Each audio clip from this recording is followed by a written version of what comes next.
You found your way to Whispers of Crimes, a quiet corner where the shadows of the past are gently told. Here, we speak of real crimes and mysteries, not to shock or scare, but to wonder, to reflect, and maybe to help you fall asleep. So close your eyes, let your thoughts slow down, and come with me into tonight's case.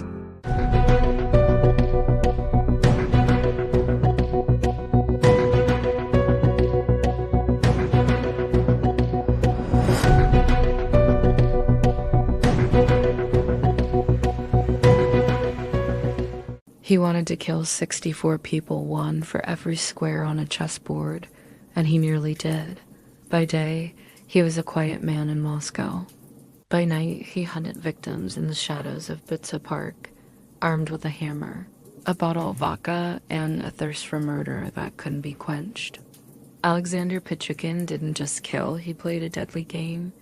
Every victim, a move. Every murder, a strategy. He called it collecting souls. And when he was finally caught, he proudly confessed and asked to be charged with more. This is the story of Russia's most terrifying serial killer. A man who saw murder as his masterpiece and believed he was born to kill. Chapter 1. Early years and influences. Alexander Yurievich Pichushkin was born on April 9, 1974, in a working-class district of Moscow. As a young boy, he was sociable, intelligent, and especially fond of playing chess with his grandfather. Their bond was strong, and chess became a central part of his life. But when his grandfather passed away, something shifted in Alexander. The boy who once loved logic and games grew cold and aimless. He began drinking heavily and developed a volatile temper. Around this time, a childhood accident falling off a swing and hitting his head may have caused damage to his frontal lobe. This region controls impulses and decision-making, and experts would later suggest that this injury could have played a role in his later behavior. He struggled socially and was eventually transferred to a school for children with special needs. He became isolated, withdrawn, and often bullied. These early experiences, trauma, rejection, and possibly brain damage, created a storm of conditions that many believe laid the groundwork for what he would become. Chapter 2. Descent into violence. Pichushkin's first known murder occurred in 1992 when he was 18. He invited a schoolmate to join him in a plan he had concocted to kill 64 people, one for each square on a chessboard. When his friend refused, Pichushkin responded by pushing him into a sewer and leaving him to die. It was a chilling beginning, but it would be years before he killed again. During that time, he led a mostly unremarkable life.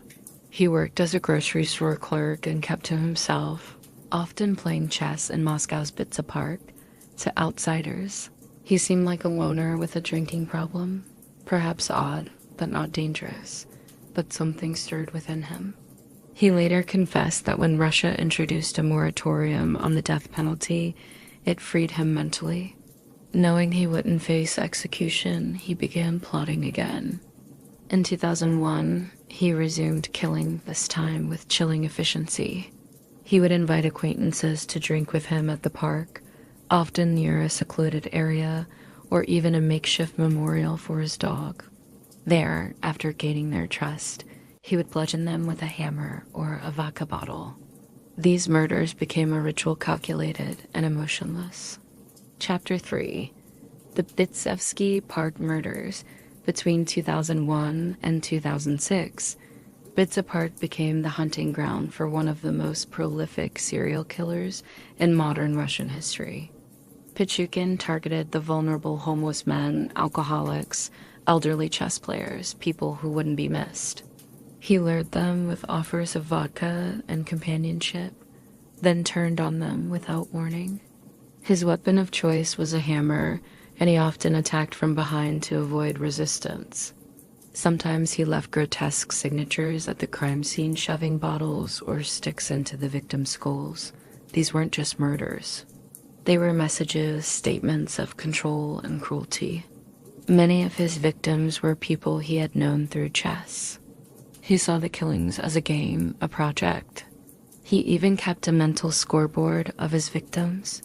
He claimed he was collecting souls, that each person he killed gave him a sense of godlike power. He once said, "For me, life without murder is like life without food." His confidence and brazenness grew with each kill. In his mind, he was playing the ultimate game, and he was winning. Chapter 4. The final victim and capture. In June 2006, Pichushkin's final known victim was Marina Mosklyova, a 36-year-old co-worker. Unlike many of his previous victims, Marina was not homeless or vulnerable. She was a mother and someone with roots and family. When she didn't return home, her son grew worried. And this time, there was a trail. Marina had left a note saying who she was meeting. More crucially, she had saved her metro ticket, which contained Pichushkin's phone number. Surveillance footage from the metro station showed the two walking together. Police brought him in for questioning. Initially calm, he cracked under the mountain of evidence. He confessed to Marina's murder and then, astonishingly, admitted to many more. In custody, he led investigators through Bitsa Park, pointing out places where he had killed or hidden bodies. He demonstrated how he lured, attacked, and disposed of his victims, even reenacting some of the murders without a trace of emotion. It was as if he were walking them through a chess match he had already won. Chapter 5. Inside the mind of a murderer. What makes someone capable of such horror? Psychologists and criminal profilers who studied Pichushkin believe he displayed clear signs of psychopathy. He lacked empathy, remorse, and emotional response. He spoke about murder as though it were a hobby, comparing it to eating or sex, something essential and pleasurable. Experts have speculated that his childhood trauma, especially the death of his grandfather, left him emotionally adrift. His brain injury may have made him impulsive and removed barriers to violent behavior, and his obsession with chess morphed into an obsession with killing, a twisted logic game where he always played both sides.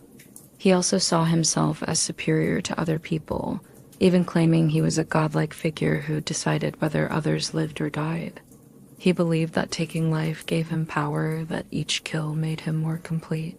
He once said he wanted to surpass Andrei Chikatilo, another infamous Russian serial killer.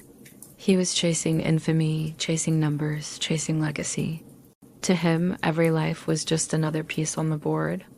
Chapter 6. Trial and life imprisonment. In 2007, Pichushkin was brought to trial in a highly publicized case. He was charged with 49 murders and 3 attempted murders, making him one of the most prolific serial killers in Russian history. Throughout the trial, he showed no remorse. He was calm, even boastful. He claimed his actual number of victims was over 60. His courtroom behavior stunned onlookers. He recounted each murder in chilling detail, as though recounting events from a game or puzzle. At one point, he even asked the judge to add more victims to the charge sheet just so his record would be complete. Ultimately, he was found guilty on all counts and sentenced to life in prison. With the first 15 years in solitary confinement, he showed no emotion at the verdict. For him, it was not an end, but perhaps the final move in a long, calculated game. He was sent to a maximum security prison in the Arctic region of Russia, a remote facility known for housing the country's most dangerous inmates. Chapter 7. Aftermath and New Revelations. For years, Pichushkin remained in near-total isolation.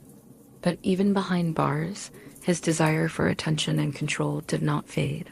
He began corresponding with people, some of whom were fascinated or even infatuated with him, and in recent years, he has made a chilling new claim. He says he is ready to confess to 11 additional murders.